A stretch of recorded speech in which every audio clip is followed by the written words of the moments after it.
Pemerintah resmi meluncurkan Pesta Diskon Hari Belanja Online Nasional atau Harbolnas yang akan berlangsung pada 10 hingga 16 Desember mendatang melalui platform e-commerce di seluruh Indonesia. Ulangan kapan ya, Sas? Beritanya naik lagi, wow. Kenapa tuh Tiara? Ini loh guys, kalian ingat gak sih yang berita 12.12 itu soal Harbolnas? Oh, yang diskon harga palsu ya? Nah, itu naik lagi beritanya. Katanya di Tempo tuh ada ratusan pengaduan e-commerce. Terus BPKN ingetin kalau misalkan diskonnya itu palsu. Aduh, parah banget sih itu. Coba nih, kalian lihat juga deh, aku salin linknya ya guys. Oke, aku baca. Cek grup. Itu termasuk ke dalam ini gak sih? Policy use abuse apa sih itu? Use and abuse of percentage. Iya itu Oh, iya, maksudnya. benar. Maksudnya ke dalam situ. Ya kan kayak mereka ngasih diskon 90% tapi tanpa ngasih tahu harga sebelumnya. Bisa aja kayak mereka ngasih harga yang tinggi terus dari harga yang awal terus baru dikasih diskon, karena kan pelanggan gak banyak yang hitung kan, jadi ada kesalahpahaman berpikir dan itu terjadi fallacy hasty generalization ya gak sih? Iya sih, soalnya kayak dia tuh kayak nggak nyentuhin harga aslinya kan. Benar. Harga kayak awalnya tuh mereka dapat dari mana? Seperti itu kayak misal kayak Main diskon aja ya? Diskon aja. Karena kan gak semua pelanggan mau ngitungin harga diskon kan, mereka kayak 90%. Jadi ini diskonnya ambil padahal harganya bisa tahu kayak cuma beda 10% dari harga sebelumnya kan, kita nggak pernah tahu. Iya, makanya. Bener, kalau menurut aku sih ya bener banget sih, ini juga termasuk ke apple to numbers, yang dimana penjual itu sengaja pakai angka yang besar buat ngasih kayak untuk masyarakat tuh tahu kalau ini diskon, padahal tuh harganya ya nggak diskon, harga biasa. Iya, harga biasa. Itu kan. akal-akalan. Kayak diakal-akalan aja. Nah iya, padahal kalau kita telusuri nih, padahal ini nggak ada diskon, tapi dibilang seolah-olah ada diskon sama dia. Nah itu tuh masuknya tuh ke fallacy apple to number sih, menurut aku. Iya sih, gue juga mikirnya kayak gitu sih. Tuh makanya itu kan, kalau kita tuh harusnya di konsumen tuh kayak harus waspada gitu loh. Maksudnya kayak jangan kayak Iya, wah ada diskon nih, jangan langsung Impulsif gak sih? jangan langsung jadi konsumtif gitu. Jadinya tuh dia kayak ini sih, memanfaatkan angka besar buat menimbulkan kesan kredibilitasnya dia. Terus Parah banget sih itu. keuntungannya padahal datanya itu nggak jujur di datanya penjualannya dia. Jadi seolah-olah dibuat diskon sama dia. Parah banget sih. Harusnya nggak jangan kayak gitu sih. Tapi selain itu juga ada kesalahan logika lain loh. Kayak gimana tuh? Kayak tadi yang aku udah bilang, hasty generalization. Terus juga ada banyak ratusan pengaduan soal hal kayak gitu yang udah lumrah di e-commerce. Terus juga banyak e-commerce nakal yang ngasih harga tinggi, tapi ternyata itu harga sebenarnya ya kan, soalnya mereka nggak pernah nyantumin harga asli sebelumnya tuh berapa gitu.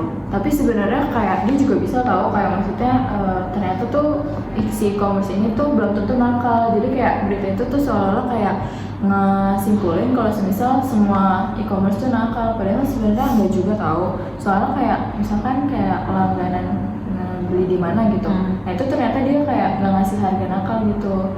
Nah itu sebenarnya juga bisa sih kalau disimpulin kayak semuanya tuh e-commerce-nya nakal gitu. Mungkin yang nakal-nakal itu oknum aja kali ya, Ti. Iya mungkin, setuju sih. Itu harusnya kayak nggak semua tempat tuh kayak bisa jujur gitu. Benar. Jadi kayak kita nggak bisa langsung nyimpulin kalau semuanya tuh sama gitu. Terus tuh di berita ini juga disebut bahwa diskon besar ini berujung pada penipuan, yang dimana tuh masuk ke apple to fair. Memang tujuannya tuh ngasih peringatan dan juga bisa bikin konsumen ini paranoid, dan juga seolah-olah tuh semua diskon ini tuh berbahaya. Masuknya tuh ke fallacy apple to fair yang menimbulkan rasa takut untuk memengaruhi kebutuhan bukan lewat dari argumen rasional. Padahal tuh kita penting gak sih adain edukasi ke customer juga, kalau misalnya kalau ada diskon tuh kita cari harga sebenarnya dulu baru kita tambahin diskon, nggak asal beli kan, karena kita nggak tahu e-commerce tuh curangnya kayak gimana gitu. Bisa valid diskonnya, juga bisa transparan karena kan kita nggak pernah tahu harga aslinya mereka berapa gitu. Jadi sebagai konsumen juga kita harus ngecek keaslian harganya kan. Iya. Terus itu juga termasuk kayak dalam fallacy false cost nggak sih? Nah, jadi dia itu ceritanya kan apa namanya kayak banyak nih diskon kayak kasus-kasus palsu gitu segala macam. Tapi tuh seakan-akan kalau misalkan si diskon ini tuh penyebab nih kan ada kan. Kalau semisal kayak seakan-akan tuh di diskon ini dia tuh kayak penyebab jadi masalah utama di ekonomi digital. Padahal mas sebenarnya pasti banyak faktor lainnya gitu loh. Kayak misalkan kayak regulasinya atau literasi dari digitalnya gitu. Jadi kayak maksudnya jangan karena kasus ini terus tiba-tiba kayak langsung nyimpulin kalau ini tuh jadi masalah utama gitu. Nah, itu termasuk false cost banget sih deflasi.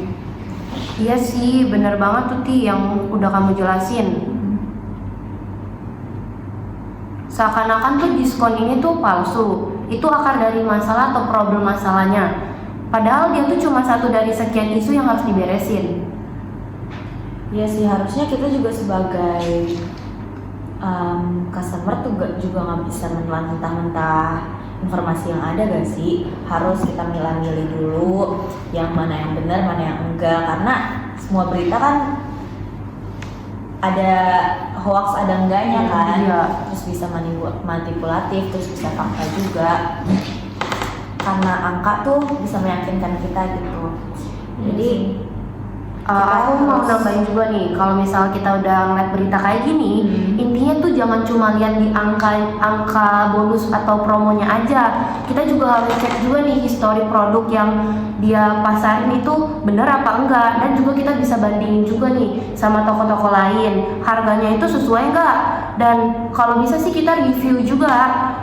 Banyak banget konsumen yang nyesel beli barang diskonan karena ternyata tuh barangnya nggak jauh beda sama di toko lain, bener banget. Jadi itu harus research dulu ya, Syah. Iya, jadi research dulu kita. Jadi kayak kita bandingin misalkan di sini Di harganya toko berapa A, sih, di toko iya, B iya. harganya berapa gitu ya. Misalnya di toko A diskon 90%, jadinya dari 1 juta jadi 500.000. Ternyata di toko B harga 500.000 juga. Iya, Nggak sama aja kan? bohong. Berarti kayak kita juga harus kayak harus suka scroll nih harga-harga. Soalnya kan kadang suka kayak misalkan harganya ternyata emang harga segini nih, tapi ternyata dia pura-pura kayak diskon 10%, 20%. Padahal sebenarnya emang itu kan Harganya harganya segitu, emang akal-akalan segitu. mereka Iya, mereka aja.